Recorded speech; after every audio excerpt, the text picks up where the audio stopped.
শরীফ আল্লাহর নবী মহানবী সাল্লাল্লাহু আলাইহি ওয়াসাল্লাম আজকে হাদিসে মুবারকার মধ্যে জানিয়ে দিয়েছেন, যেই দিন কিয়ামত সংগঠিত হবে তার পূর্ব মুহূর্তে আল্লাহর ঘর কাবা বাইতুল্লাহ শরীফ নবী মুস্তাফা রওজায়ে আকদাসের সম্মুখে হাজির হবে।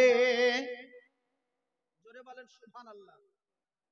যে কাবা শরীফ সম্পর্কে বলা হয়েছে সিত্তুনা লিত্তাইফিন, যদি কোন আল্লাহর নবীর দিওয়ানা দিওয়ানি তওয়াফ করে তো 60টা রহমত তার নামায়ে আমালে লিখে দেন আমার আল্লাহ। জোরে কোন সুবহানাল্লাহ। সিত্তুনা লিত্তাইফিন আরবাউনা লিল মুসাল্লিন, সেই কাবা শরীফের সম্মুখে যদি কেউ আল্লাহর ঘর কাবা শরীফের ওই অবস্থান কালে নামাজ যদি পড়ে তো 40টা নেকি, আজকে তার 40টা রহমত তার নামায়ে আমালে আল্লাহ পাক লিখে দেন। জোরে বলি সুবহানাল্লাহ।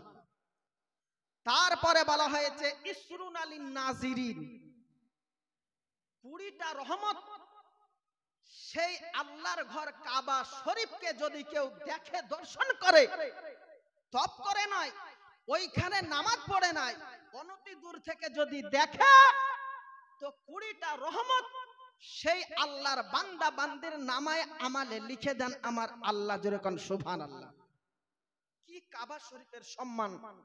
আর ওই কাবা যখন কিয়ামত সংগঠিত হবে তার পূর্ব মুহূর্তে আজকে নবী মুস্তাফার রওজা আকদাসের সম্মুখে হাজির হবে আর নবী মুস্তাফাকে সালাম প্রদর্শন করবে। জোরে কোন সুবহানাল্লাহ। কাবা শরীফ নবী মুস্তাফার রওজা আকদাসের সম্মুখে হাজির হবে। আসসালামু ফাতাকুলু আসসালামু আলাইকা ইয়া মুহাম্মাদিন। জোরে কোন সুবহানাল্লাহ। নবী মুস্তাফার রওজা শরীফকে লক্ষ্য করে আল্লাহর ঘর কাবা শরীফ এসে সালাম প্রদর্শন করবে। আর আল্লাহর নবী মহানবী সাল্লাল্লাহু তাআলা আলাইহি ওয়াসাল্লাম কাবা শরীফের সালামকে শ্রবণ করার পরে ওই কাবা শরীফ থেকে সালামের জবাব দিবে। জোরে কর সুবহানাল্লাহ। ওয়া আলাইকুমুস সালাম ইয়া বাইতাল্লাহ, ওগো আল্লাহর কাবা, আল্লাহর ঘর, তোমার প্রতি সালাম। আচ্ছা বলুন, যে নবী মুস্তাফা আমার আপর রওজা শরীফ থেকে আজকে সালাম কাবা শরীফকে যদি দিতে পারে সেই হায়াতুন নবী পয়গম্বর, জিন্দা নবী পয়গম্বর আজকে আপনাদের এলাকার সজ্জামিদ থেকে ভারতবর্ষের যে স্থান থেকে হোক যদি নবী মুস্তাফাকে ডাকে, নবী মুস্তাফাকে সালাম করে তো সে সালাম আমার নবী মুস্তাফা শ্রবণ করতে পারে, শ্রবণ করার পরে জবাবও দিতে পারে। যেরকম সুবহানাল্লাহ। হাদিস শরীফের মধ্যে সুবহানাল্লাহ, নারায়ে তাকবীর। নবীর কি গুরুত্ব, নবীর কি মাহাত্ম্য, ওই নবী মুস্তাফা আমার আজকে এই লাইলাতুল মুবারাকার রাত্রির জন্য হযরতে উম্মাহাতুল মুমিনিন মা আয়েশাতুল হুমায়রা রাদিয়াল্লাহু তাআলা আনহা নবী মুস্তাফাকে দেখতেছে যে এত বড় সেজদার মধ্যে রত আছে, সেজদার তাসবিহ আজকে এত বড় পরিসরে সেজদায় আল হালাতে আছে আয়েশাতুল হুমায়রা রাদিয়াল্লাহু তাআলা আনহা।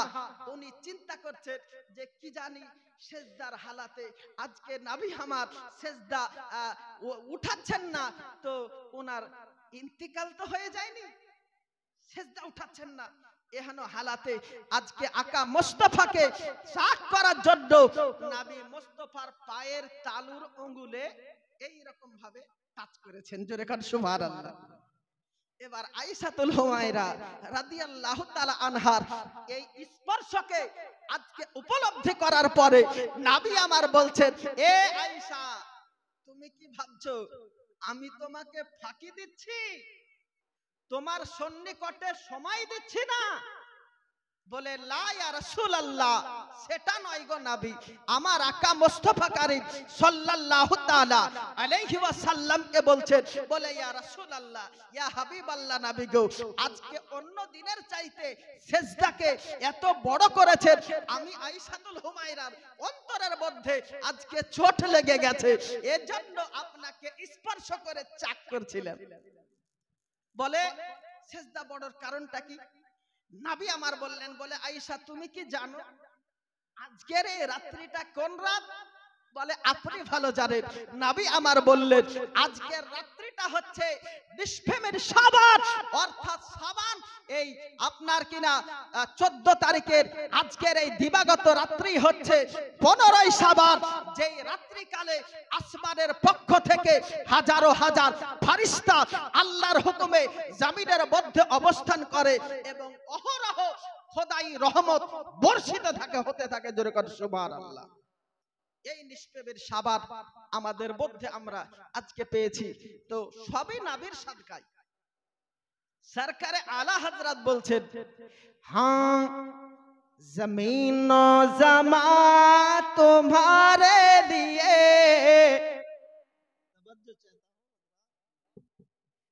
সরকারে আলা হযরত বলছেন যে জমিন আসমান এই জবান বদন শরীরের তাকত সৃষ্টি জগৎ সবই নবীর জন্য।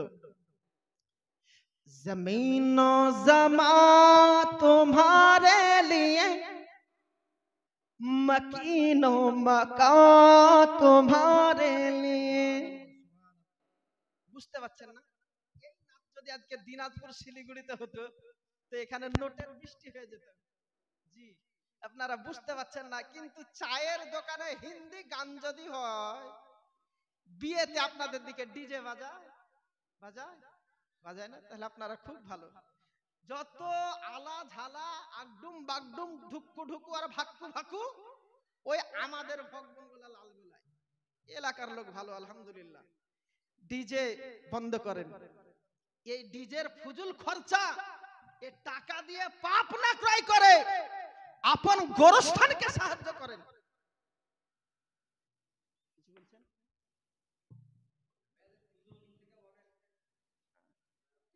আচ্ছা, মাশাআল্লাহ। তো বলতেছিলাম যে বিবাহ হলো একটা সুন্নতি পন্থা। এই নবীর সুন্নাতের মধ্যে আমরা গ্রাম্য এলাকার ব্যক্তি অনেকে দুধ খাই নাকি, তো গায়ের দুধ খাই। তো এই দুধের মধ্যে যদি ওই গর্ত মুড়ি ডাস্টবিনের খিচকাজা যদি পড়ে, এই দুধটা খাবেন? কথা বলেন, কেন খাবেন না? দুধ হচ্ছে সুষম খাদ্য। আজকে পৃথিবীর বৈজ্ঞানিকগণ জাস্টিফাই করে বলছে যে পৃথিবীর এমন কোন খাদ্য নেই যা আজকে কোন মানুষ একটা খাবারকে জন্ম লাভ করার পরের থেকে ইন্তিকালের পূর্ব মুহূর্ত পর্যন্ত খাবে। এ কোন খাবার পৃথিবীতে নাই। একটা খাবার আছে দুধ, যেটাকে বলে সুষম খাদ্য।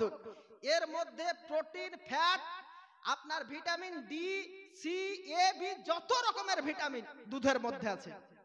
তো বলার উদ্দেশ্য হলো ওই দুধ হলো একটা পবিত্র সুষম খাদ্য।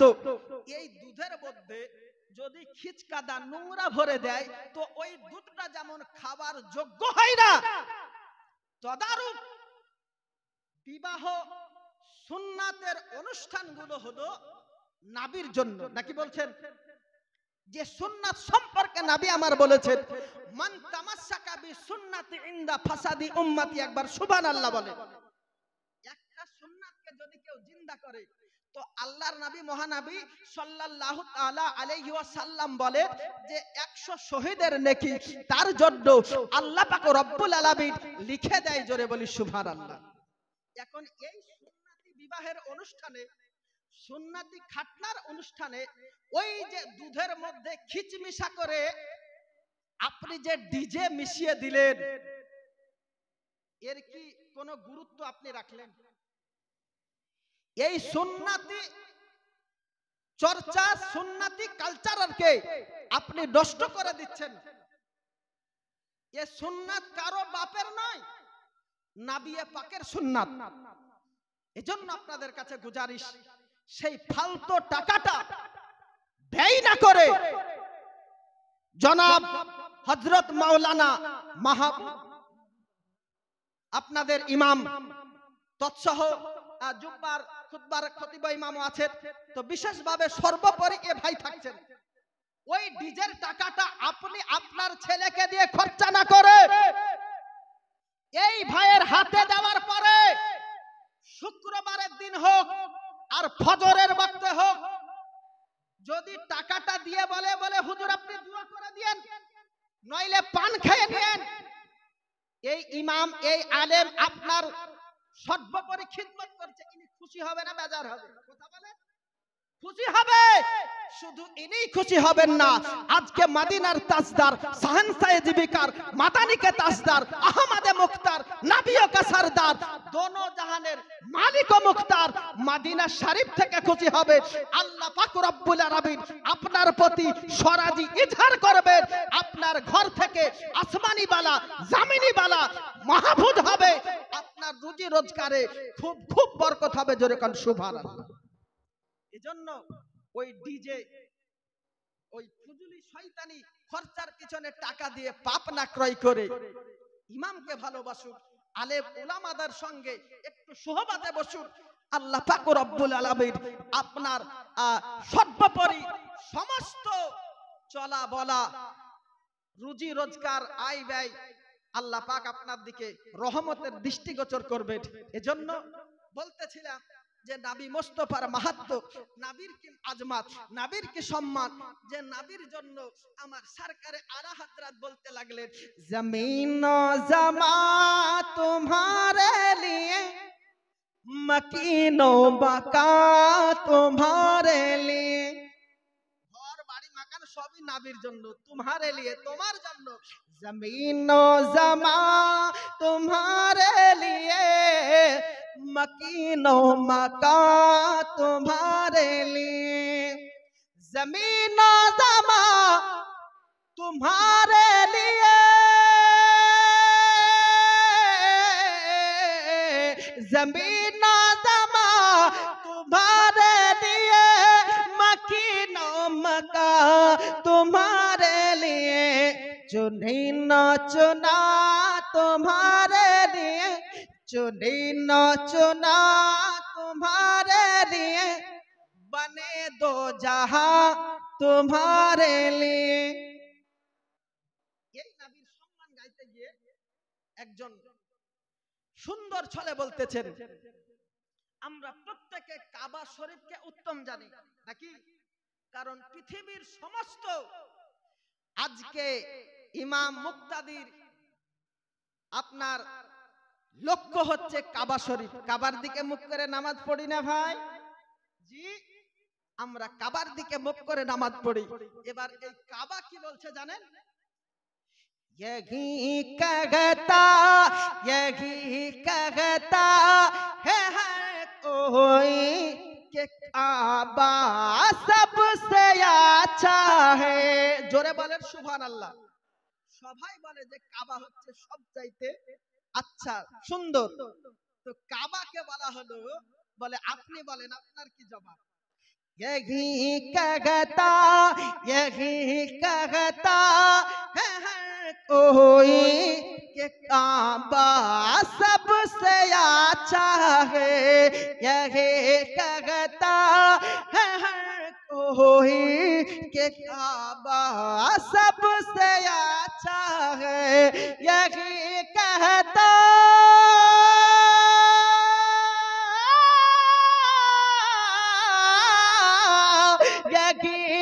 कहता कोई कि काबा सबसे अच्छा है,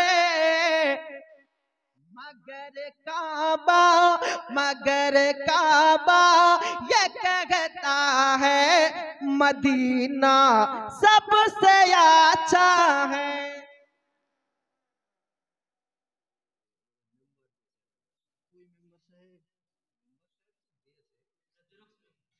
আচ্ছা সুবহানাল্লাহ। এই দেখেন নারায়ে তাকবীর, নারায়ে রিসালাত, মাসলাকে আলা হযরত। এই দেখেন মেম্বার সাহেব নগদ 1000 টাকা দিয়ে পাঠিয়েছেন।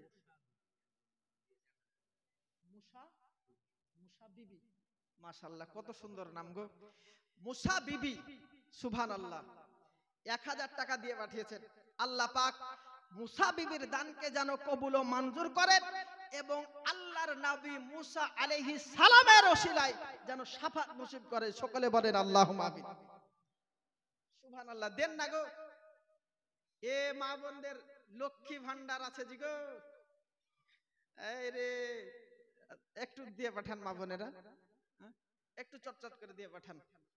কারণ অনেক জায়গাতে আমি বলি যে আমার ঘরে আমি মেম্বার, আমার বউ কি গো, চেয়ারম্যান লুক করে বলছেন যে বিবিকে ভালোবাসেন, ভাবছেন যে আমার বউ চেয়ারম্যান বললে আপনাকে বলবে বলে বিবির গোলাম। বিবির গোলামি করা খারাপ নয়, নবীর সুন্নাত। জোরে বলেন সুবহানাল্লাহ। কেমন? হযরতে উম্মাহাতুল মুমিনিন মা আয়েশাতুল হুমায়রা রাদিয়াল্লাহু তাআলা আনহা তরকারি, চলতি ভাষায় বলে দিলাম, রান্নার কাজকে সুসম্পন্ন না করে ঘুমিয়ে গেছেন। অসম্পূর্ণ কাজ রেখে উম্মাহাতুল মুমিনিন আয়েশাতুল হুমায়রা ঘুমিয়ে গেছে। এখন আপনাদের এলাকার মা ও বোনেরা যদি রান্নার কাজকে অসম্পূর্ণ রেখে যদি ঘুমিয়ে যায়, আর রহমতের আব্বা, টুটুলের আব্বা, সিজনের আব্বা যদি বাড়িতে এসে দেখে যে সিজনের মা, টুটুলের মা ঘুমাচ্ছে, তো কি হবে বলেন তো? একবারে ধাপা ধাপ নাকি? মিল্লাতে ইসলামে আমার এ চরিত্র নবী মুস্তাফার নয়, হযরতে উম্মাহাতুল মুমিনিন আয়েশাতুল হুমায়রা রাদিয়াল্লাহু তাআলা আনহা আমার কি করলেন দেখো, রান্নার কাজকে অসম্পূর্ণ রেখে ঘুমিয়ে গেছে নবী আমার। ওই অবস্থান কালে হযরতে উম্মাহাতুল মুমিনিন আয়েশাতুল হুমায়রার প্রতি বিরক্ত না হয়ে কি করলো দেখো, এই নূরানী আপন হাতে ওই অসম্পূর্ণ রান্নার কাজকে সুসম্পন্ন করেছে। আয়েশাতুল হুমায়রার মুখে লোকমা দিয়েছেন। এই নবীর চরিত্র আজকে ব্যর্থ হয়ে হযরতে আপনার শান্তি জীবিকার মাদানিকে তাজদার পয়গম্বর আযম ওই আয়েশাতুল হুমায়রাকে সাহায্য করে পৃথিবীবাসীকে শিক্ষা দিলেন, আপন বিবির কাজে যদি সাহায্য সহযোগিতা করো, এটা বিবির গোলামি হিসেবে নয়, নবীর সুন্নাত হিসাবে গৃহীত হবে। এজন্য হযরতে আয়েশাতুল হুমায়রা রাদিয়াল্লাহু তাআলা আনহা আপনার এই গানে শেষ করেননি, যখন গোসলের কাজের জন্য তৈয়ারি করতেন, একই পাত্র থেকে নবী আমার পানি নিয়ে গোসল করতেন, তার পূর্বে ওই পাত্র থেকে পানি হাতে নিতে আয়েশাতুল হুমায়রার গায়ে ছিটিয়ে দিলেন। এক পাত্রে পানি নিয়ে একসঙ্গে গোসল করছেন, আর গোসল করার পূর্বে একটু পানি নিয়ে আয়েশাতুল হুমায়রার গায়ে ছিটা মেরে দিয়েছেন। এই আপনার পানির ছিটকানি পাওয়ার পরে আয়েশাতুল হুমায়রা মুচকি হেসে নবীর গায়ে আরেক হাতে পানি নিয়ে ছিটিয়ে দিয়েছেন। মহব্বতে কোন সুবহানাল্লাহ, কি ভালোবাসা!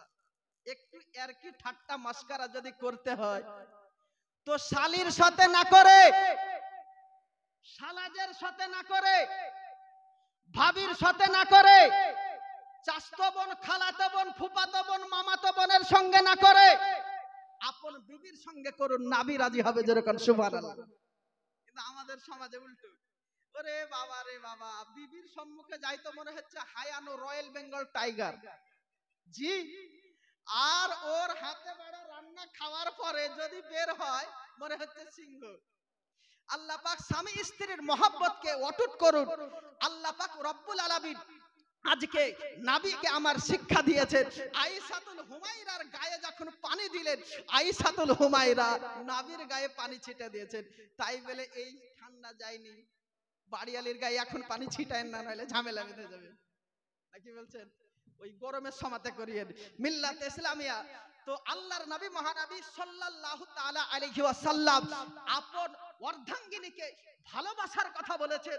আজকে পৃথিবীর বুকে আপনাদেরকে এই মঞ্চ থেকে বলে যায়, এই সৃষ্টি জগতের আদম আলাইহিস সালাম থেকে নিয়ে ঈসা রুহুল্লাহ পর্যন্ত এই পৃথিবীর বুকে সর্বপ্রথম সম্পর্ক কার ছিল? কে বলতে পারবে? সুবহানাল্লাহ, এ ভাই খুব জ্ঞানী ছেলে আছে গো। আমি ভাবলাম অন্য কিছু বলে দিবে। আল্লাহ পাক রব্বুল আলামিন এই সম্পর্কের দিক থেকে হয়তো আপনারা কেউ ক্যালকুলেশন করেননি। তো আদম আলাইহিস সালাম আর মা হাওয়া রাদিয়াল্লাহু তাআলা আনহা এই পৃথিবীর বুকে আসার পরে সম্পর্ক সত্তার দিক থেকে আজকে বাবা মা নয়, ভাই বোন নয়, আত্মীয় পরিজন নয়, সর্বপ্রথম স্বামী আর স্ত্রীর মহব্বত এই পৃথিবীর বুকে জন্ম করেছিলেন। জোরে বলেন সুবহানাল্লাহ। এজন্য আমি বলতে চাই যে বিবিকে ওই চুলের ঝুঁটি ধরে ধাপা ধাপ মারিয়েন না, বিবিকে তালাক দিয়েন না। বিবি তালাক দেওয়ার কিল মারার জিনিস নয়, ভালোবাসার জিনিস। আপন বিবিকে ভালোবাসুন। এখন এই বক্তব্য শোনার পরে বুঝতে পেরেছেন, একবার আপনার মেদিনীপুর ডিস্ট্রিক্টে একজন ভাই বলছে, হুজুর বিশ্বাস করেন বহু বক্তব্য শুনি, বহু ভিডিও আপনার ফেসবুক ইউটিউবে দেখি, কিন্তু বিবির গোলামি করতে পারি না, সাহায্য করতে পারি না। কেন জানেন? এই যে আমাদের বাড়ির পাশে একজন আছে, বুঝতে পেরেছেন, যদি বিবিকে সাহায্য করতে দেখে নেয় ও কিন্তু পাড়া পাড়া গাইতে আরম্ভ করে দেয়। ওর ভয়ে আপনার সাহায্য করতে পারি না। লজ্জার কিছু নাই ভাই। হুন্না লিবাসুল লাকুম ওয়া আনতুম লিবাসুল লাহুন্না। জোরে কোন সুবহানাল্লাহ। আল্লাহ পাক সূরা নিসার মধ্যে বলছেন যে স্বামী হলো স্ত্রীর জন্য পোশাক, স্ত্রী হলো স্বামীর জন্য পোশাক।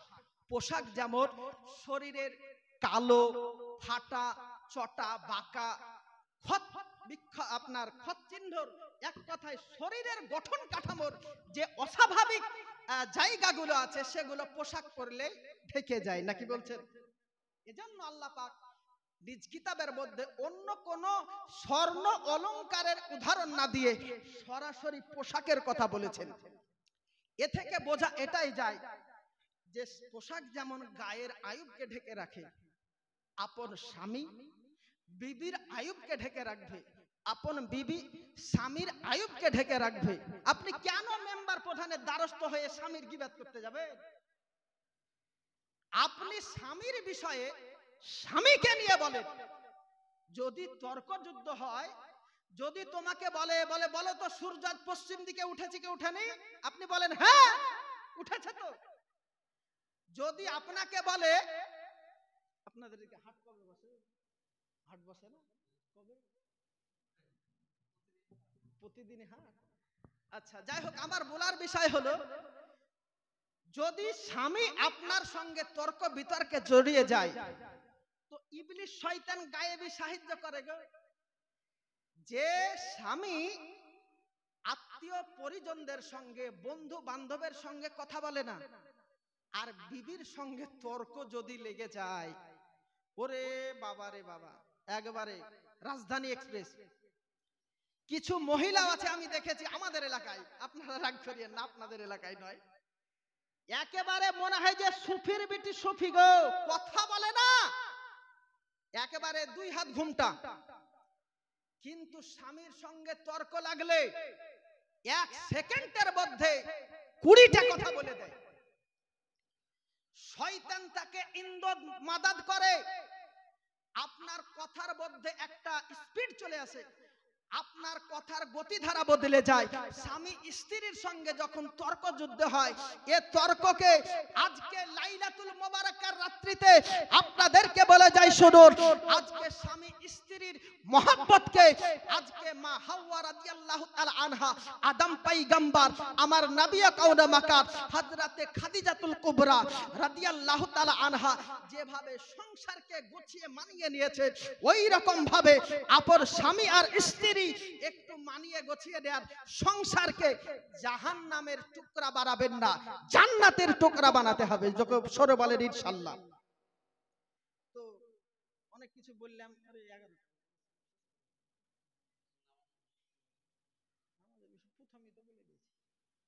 যাই হোক অনেক কিছু আলোচনা করলাম, বলাও ভাষার মধ্যে যদি হয়ে থাকে,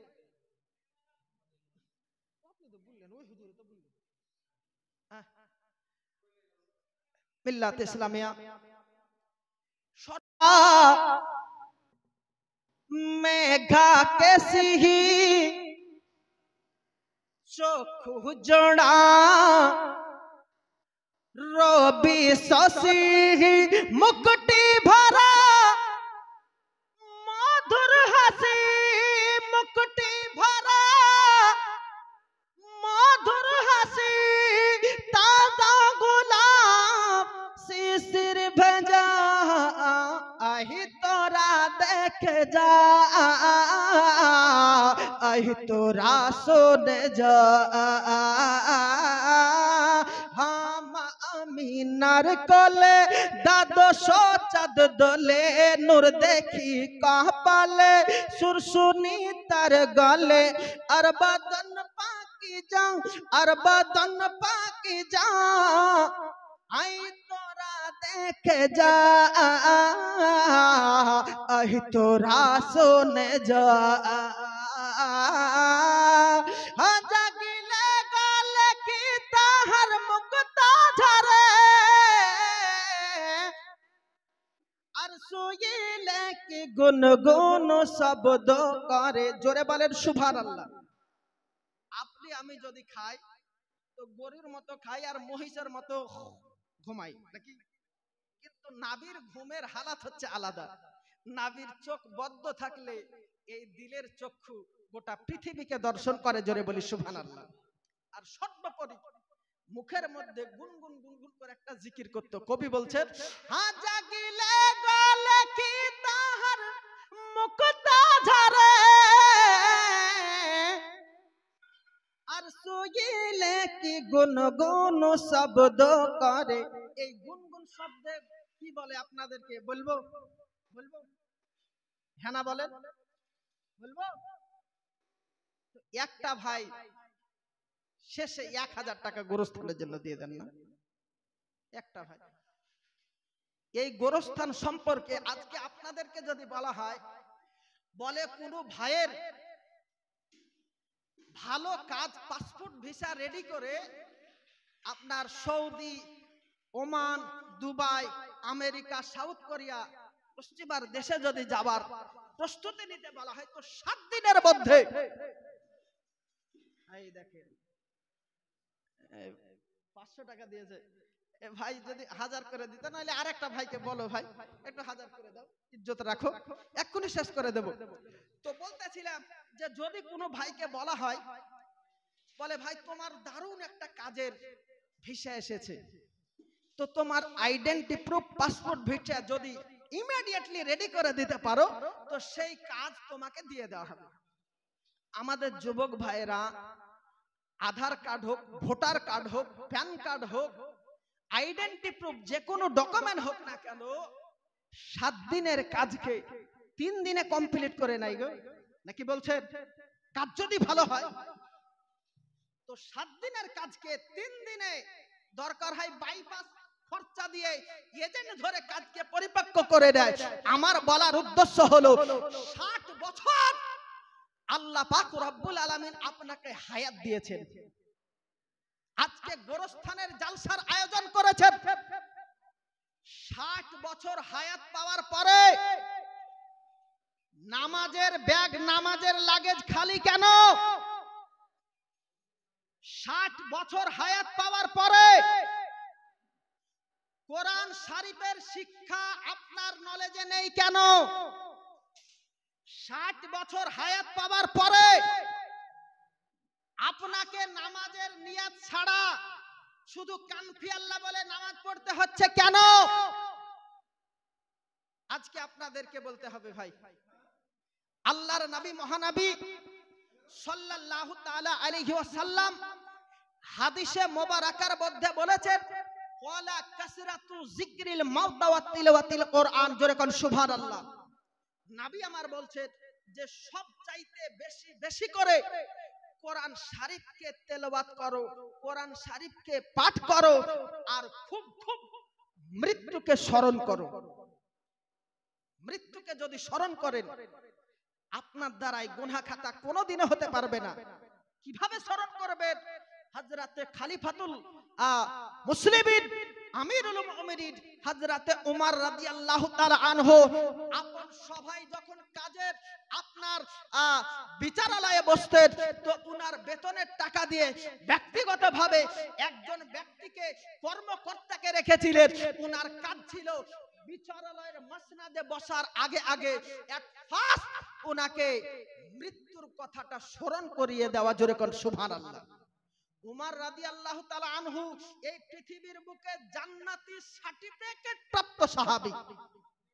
কারণ পৃথিবীর বুকে উনাদেরকে জান্নাতি ডিক্লারেশন দিয়েছেন নবী আমার, অথচ মৃত্যুকে তা সত্ত্বেও কত স্মরণ করতেন।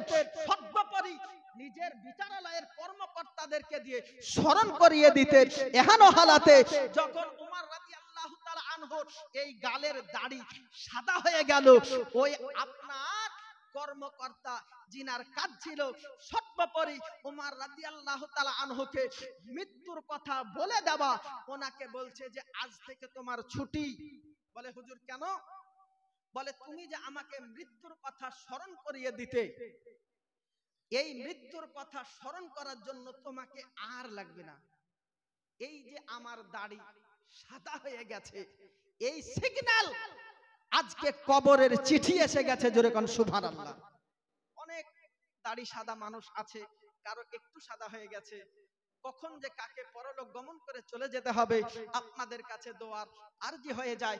গোটা বঙ্গ বিখ্যাত একেবারে তরুণ তেজস্বী বক্তা আমার বন্ধুবার হযরত কারি মাওলানা জাকির হোসাইন রাজবি চতুর্বেদী, সাগরদিঘি থানার অধীনস্থ, আপনার অপ্রাপ্ত বয়সে ইন্তিকাল করে আল্লাহর ডাকে সাড়া দিয়ে চলে গেছে। হতে পারে আমাকে আপনাকেও চলে যেতে হবে, এজন্য আপনাদের কাছে আরজ করি। আচ্ছা সুবহানাল্লাহ। আচ্ছা নকিমউদ্দিন, এই দেখেন শেষমেশে আল্লাহ পাক আমার ইজ্জতটা রেখেছে। আচ্ছা সুবহানাল্লাহ। এই দেখেন, আচ্ছা অবশ্যই দোয়া হবে। চেয়েছিলাম একজন, দিল তিনজন, তো আপনারা তো দিয়া ভুলই করলেন, আরো দুজন দিয়া 5 ওয়াক্ত 5টা করে দেন। 5 ওয়াক্তের নামাজ, জি 5 ওয়াক্তের নামাজ, আহলে বায়াত 5 পাঞ্জাতন।